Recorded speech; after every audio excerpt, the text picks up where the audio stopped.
welcome. This is a conversation with the Njoroges. This is a conversation on relationships. Last week but one, we started focusing on an area that is a very big challenge to most of our young people, the courtship, the preparation before marriage. Some of these conversations, they are not supposed to be discussed when you have already been married. Hizi conversations zinafaa just before, when you become friends, and now when you meingia kwa serious relationship. Kwa courtship, there are things that you must consider before you say yes I do. Of course, this is a conversation with the Njoroges. I'm not alone. I'm here with my wife, Tabi Susan Wanjiko Njoroge, and Njoroge, it's me. Of course, you can also call me Baba Kaden and also Mama Kaden. And before we get to what we are discussing about today, let me give her an opportunity to say hi to the audience, kwa sababu mimi tulikuwa tumesalimiana. So hi everyone who is watching us. Mine is to say thank you again for joining us for the third part. And just like you've heard, these are conversations that need to prepare us before we say I do. And I'm really glad to be here again. Last week, we ended up with the physical attraction. Yes. Nini unaona, nataka mtu mweupe, nataka mtu mnono, nataka mtu mrefu, mfupi. Also you ladies, nyinyi huwa mnasema the tall, dark and handsome. And people are saying that they are no longer there. And of course, today we'll be looking at an area. Yes. The initial attraction. Apart from the beauty, kuna stories of values. Now this conversation actually, it is supposed to be done just before. And in our next episode, actually, we'll go a little bit deeper, even on the issues of children. But before we get in the issues of children and discipline and all that, let's talk about the initial attraction. What can you say about the initial attraction? Wakati tu unaona huyu ndiye. Let's talk about that. So initial attraction is that many people tend to call it love at first sight. Like the first emotions that came about when you saw this person. So that is important. However, that should not be the only thing that will peg you to this relationship. Na umesema kitu kizuri sana. Love at first sight. Does it happen? Ati uliona mtu ni huyu mara yako ya kwanza na ni huyu na akakuwa ni yeye. Does it happen? For some people, they say it does, but I know with time they also got to learn each other. And they found maybe now, as we were talking, can you have a first love, love at first sight? Unaona huyu ndiye, but it will never happen. Labda utaona huyu, uone huyu, na unakuta labda you are getting married to the 20th or 15th. Does it happen? Yes, it can happen because, at times you may look at something and just like we said, initial attraction is that physical attributes. There are things maybe you may find similar in those people that you have met. And it's also important for you to ask you what pulls you to this person. Then all of a sudden you just get bored and move to another person who chances had they had similar traits with this other person. What are those initial attraction things? What are those things we are looking? I know we looked at age. Yes. Age might not be the first, initial attraction. What are those initial attractions that the ladies look for? Ama wengine wanaattractiwa na nini? Kwa sababu sisi wanaume, let me tell you the truth. Kuna wale tunapenda nyuma, kuna wale wanapenda kifua, kuna wale wengine wanapenda rangi. What sasa the ladies, are you going to see magoti ama mutaona huku elbows, or what do you look for? What do ladies look for? Those initial attraction. One, the values that we share. Utajuaje mtu wako na values na umjui? Sasa hizi values zinakuja from the conversations, maybe you even see them typing on social media, if it is politics. What are some of the political affiliations that they have? And this can be things that you can actually see from what they are posting. It can also be, another thing is the behavior. Hamjaongea lakini maybe you're in a public space and you're seeing how this person is relating with other people. So at times when these behaviors are things that you feel they are pulling you to them, those are actually initial attraction things that you actually get pulled to.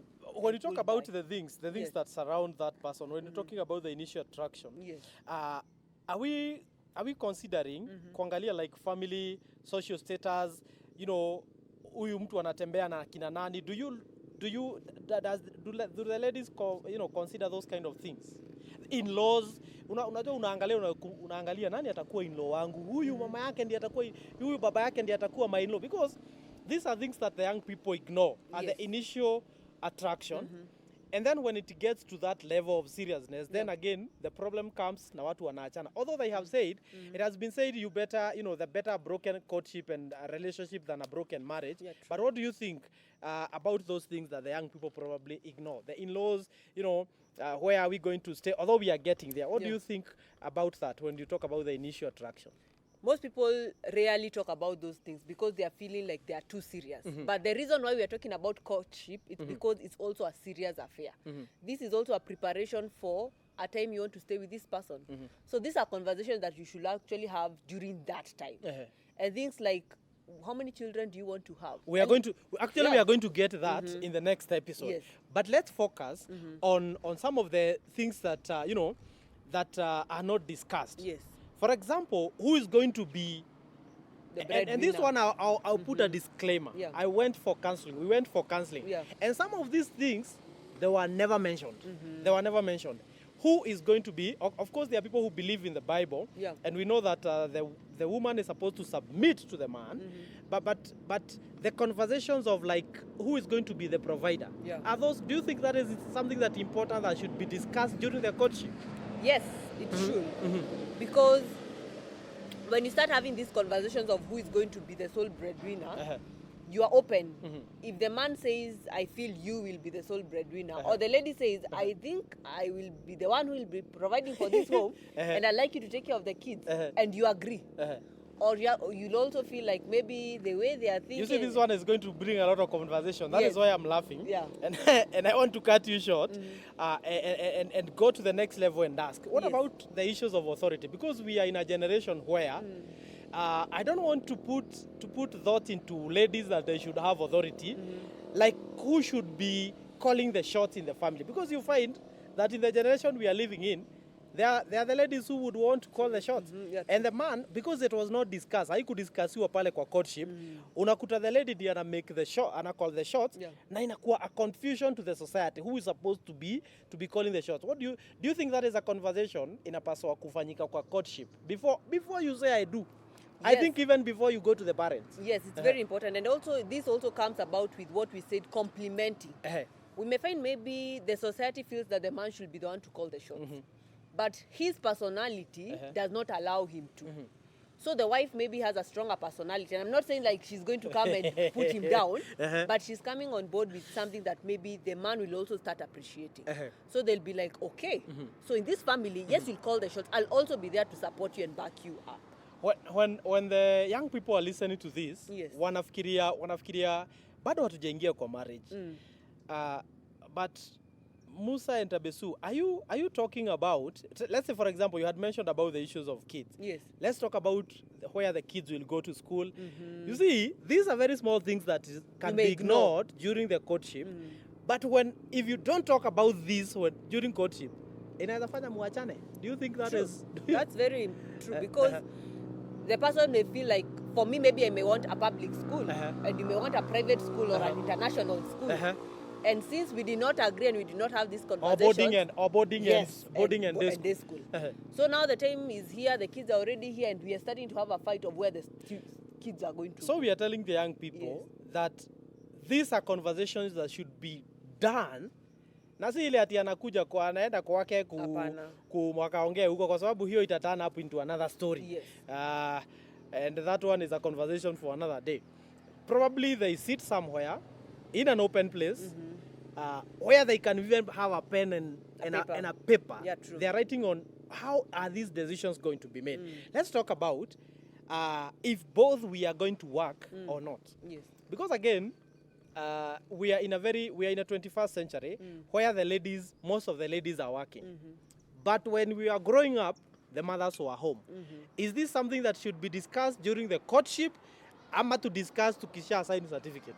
Who is going to be home and who is going to discuss before, so that if also I'm a career person and I am bound to go and work, and then the person feels like, no, I want you to be at home, and we didn't discuss this, and I didn't know that's what you feel, it's okay for you, may bring some some friction. So these are conversations, and these are the values we are talking about. If you feel the values are not going hand in hand with this person, and none of you is feeling like we can maybe strike a balance, then there's no agreement. I think this one I have no problem with, and you know that. Yes. The gender roles. Kwa sababu the generation we are in, we are brought up, sisi tulikuwa brought up kwa kitchen ile ilikuwa pale nje. Yeah. Lakini sasa saizi we are living with a toilet inside the house, we are living with a kitchen. Sisi when we were initiated, when we got circumcised, we were told don't go to the kitchen, don't do this. And then with time the gender roles have really changed. Who is sweeping the house, who is changing the diaper, who is cooking, who is taking care of the family? Do you think these are things that should be discussed? Kwa sababu if you do not have a nan, ama kama muko na maid, hizi duties zitadiscussiwa wakati gani? Kwa sababu yes, mtoto hajakuja, but do you think it is good to discuss also these duties? Nani atafanya nini? Usiniaibishe pale kwa wageni wenu. Kwa watu wenu wamekuja pale na wananiambia, "Hey, Musa, shajia diaper, negereria gikombe." You know, do you think this one is something that needs to be discussed? Of course, considering the culture, considering their bringing. Their bringing. Or do you think that one is also very important? Yeah, it can be a conversation that people can be open to because things are also changing and things have also improved and people are more open to doing things. But you may also find someone who was not open to do some of those things that you probably may be expecting they are automatic. So that's a conversation that can be introduced actually to just also see, okay, what does this person feel about these roles? Ladies and gentlemen, this is a conversation with Njoroges. And these are some of the things that the young people we are saying that you need to have these conversations with your girlfriend, with your boyfriend, if you have not gotten to that level of being cancelled even by the church. And also the church and religion, whichever, if you go to a mosque or something. But what you're saying, that this is a conversation that you must have as a couple, you know, and also we are challenging the religion. People, encourage your young people to go for professional counseling. Because some of these things, as much as we focus to the spiritual part, let's also not forget the roles. Let's not forget about the number of children. We are going to discuss that in the next episode. And this is about courtship. And this is a conversation with the Njoroges. And it is going to continue. Thank you so much for joining us every Thursday at 11 a.m. Join us on YouTube. You can follow, subscribe. We'll also be live on Facebook on Destiny Shepherds Mentorship Program, and hit the notification button on Musa wa Laikipia and on Tabesu's YouTube so that you don't miss this episode. And if you are a parent, please send this to your son. And if you are a clergy, a church, this is something that you need to listen to so that you can make considerations on how we bring our generation up together. We need a responsible family. A family is a unit that it should not be joked about, and therefore, let's invest in preparing our young people for marriage. See you in the next episode as we talk about the preparation of marriage. God bless. See you next Thursday. Bye-bye.